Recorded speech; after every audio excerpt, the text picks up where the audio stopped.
Hello friends, आप सभी का स्वागत है एनप्रेप क्लासेस के अंदर। और अपन बात कर रहे हैं आपके राजस्थान यूनिवर्सिटी हेल्थ साइंसेज के जो एग्जाम हो रहे हैं। तो फोर्थ ईयर का एग्जाम है आपका रिसर्च एंड स्टैटिक्स का पेपर। और लोग बहुत ही भ्रांतियां बना के रखे हैं कि सर रिसर्च और स्टैटिक्स में बैक आ जाएगी और हमें सबसे ज़्यादा बैक रिसर्च एंड स्टैटिक्स में लगती है। तो ये मेरा वादा है कि जो मैं सवाल बता रहा हूँ वो परीक्षा में आएंगे और किस तरह से सवाल को अटेम्प्ट करना है, कौन कौन से सवाल पढ़ के जाने हैं, कौन कौन से सम आने वाले हैं, वो अगर मैं बता दूं और आप अगर एक बार नजर मार के चले गए और लिखने का तरीका सुधार दिया तो वारे न्यारे हो जाएंगे। तो चलिए स्टार्ट करते हैं सवाल कि सर कौन से पेपर में सवाल छपने वाले हैं आपके रिसर्च एंड स्टैटिक्स के अंदर। तो चलिए स्टार्ट करते हैं आपके सबसे पहले question sir, topper important question of nursing research and statics के बारे में। तो आप सभी लोगों को पहला क्वेश्चन दिख रहा होगा यहाँ पे कि डिफाइन नर्सिंग रिसर्च। ध्यान रखिएगा, अगर नर्सिंग रिसर्च का पेपर लिख रहे हो तो आपको एटलीस्ट दो डेफिनेशन पता होनी चाहिए नर्सिंग रिसर्च और रिसर्च की, ये हमेशा ध्यान रखिएगा। नेक्स्ट आपको steps of the research process, research process के स्टेप्स कौन से हैं उनको क्रम वाइज से याद कर लीजिएगा। फ्लो चार्ट में लिखना है। कैसे लिखना? फ्लो चार्ट, एक लिखा एरो लगाया, दूसरा लिखा एरो लगाया, इस तरह से प्रेजेंटेशन करना है। क्लियर हो गया? Next second question, what is the need and importance of nursing research. अरे भैया, क्यों नर्सिंग रिसर्च की जरूरत है, इंपॉर्टेंस है, हर सवाल के बीच में डाला हुआ होगा। हर सवाल के पीछे लिखिएगा नर्सिंग रिसर्च को डिफाइन करो और नर्सिंग रिसर्च की इंपॉर्टेंस क्या है, नर्सिंग रिसर्च की नीड क्या है। तो ये सवाल 101% है। इन दो में से एक सवाल जो है वो एग्जाम में छपेगा। क्लियर हो गया? नेक्स्ट आपके थर्ड क्वेश्चन की ओर, what is sampling, explain the types and techniques of sampling. पक्का सवाल है भैया, पक्का क्वेश्चन है, 101% है। चाहे शॉर्ट नोट आओ, लॉन्ग नोट आओ, कोई भी नोट आओ, ठीक है। अब चाहे 100 का हो, 500 का हो, 1000 का हो, उस पे गांधी जी होने चाहिए। ये सवाल 101% है, आएगा। दूसरा, what is the research design and describe the type of research design. पक्का कर लो भैया, पक्का कर लो।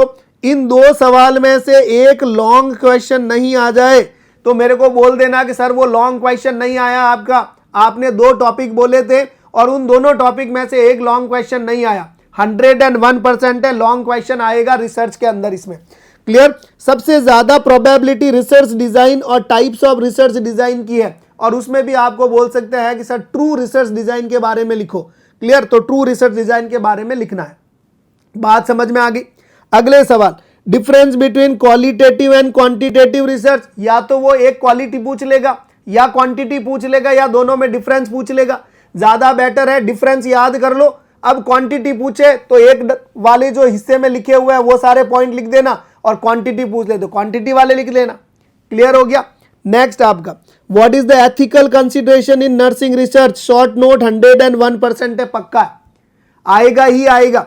नेक्स्ट आपका, pilot study discuss the purpose in research. अगला जो है वो बड़ा सवाल, पायलट स्टडी का जो है वो शॉर्ट नोट, लॉन्ग नोट नहीं आएगा तो शॉर्ट नोट आएगा। नेक्स्ट आपका, what is Spearman rank correlation, explain the use and interpretation. अरे भैया, Spearman rank correct, correlation, correlation coefficient आएगा। ठीक है, प्रोबेबिलिटी कम है पर अगर मीन मीडियन मोड नहीं आया तो 100% है, ये सवाल एग्जाम में दिखेगा आपको। ठीक है, क्योंकि हमेशा अपन मान के चलते हैं मीन मीडियन मोड के ऊपर एक सम आएगा और वो नहीं आया तो ये जरूर आएगा। Define hypothesis, what are the types of hypothesis used in research. पक्का सवाल है, पक्का सवाल है। अरे सर, अजम्पशन और हाइपोथेसिस का डिफरेंस पढ़ लेना, अजम्पशंस और हाइपोथेसिस का डिफरेंस पढ़ लेना, काम हो जाएगा। अरे लिखने के लायक हो जाओगे, नंबर आ जाएंगे। क्लियर हो गया? What are variables, explain the type of variable used in research. आएगा सवाल शॉर्ट नोट में, वेरिएबल और टाइप्स ऑफ वेरिएबल आएगा। और रिसर्च पढ़ने के लिए वेरिएबल नहीं पढ़े, डाटा नहीं पढ़ा, टाइप्स ऑफ डाटा नहीं पढ़ा तो भैया कुछ नहीं पढ़ा।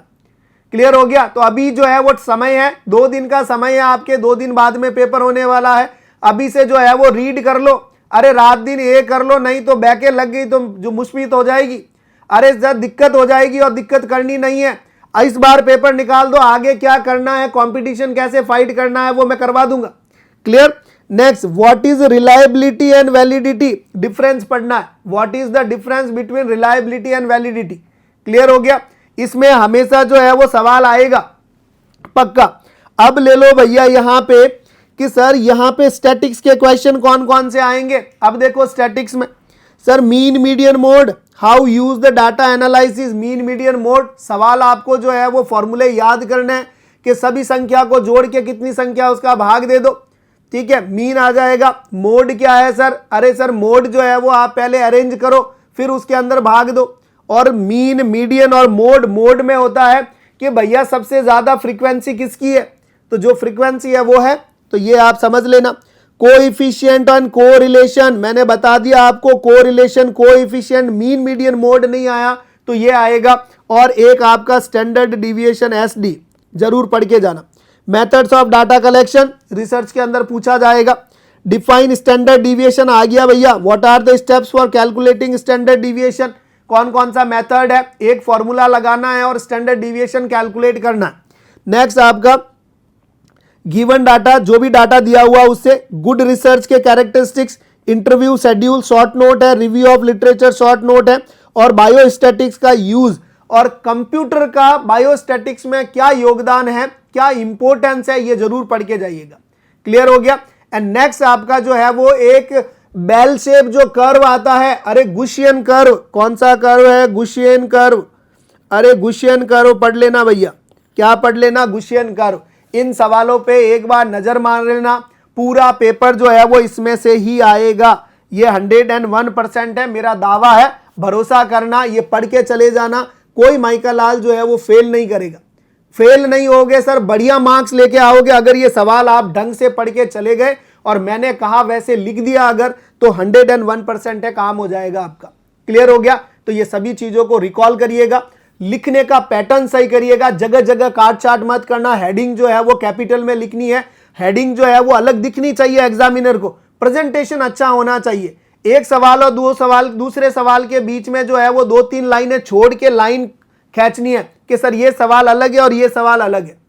अगर ऑप्शन ए पूछा है कि डिफाइन नर्सिंग रिसर्च, तो पहले डिफाइन लिखो, फिर बी में लिखा है इंपोर्टेंस तो फिर बी ऑप्शन करके इंपोर्टेंस लिखो, फिर वो कह रहा है एक्सप्लेन द टाइप्स तो फिर थर्ड जो है वो टाइप लिखो। जो पूछा है वो काम करो, जो नहीं पूछा है वो काम मत करो, नहीं तो वो नंबर देगा ही नहीं। सिर्फ पेपर बढ़ने से नंबर नहीं आएंगे, भेजा यूज करोगे, जो पूछा है उसका जवाब दोगे, उससे नंबर आएगा। तो 101% ये सवाल आने वाले हैं। तैयार हो आप सभी लोग, अब पेपर आउट कर दिया है, अब चिंता का विषय नहीं है, सिर्फ रीड करना है और क्या करना है, प्रेजेंटेशन अच्छा करना है। चलिएगा, all the very best for your exam, do well.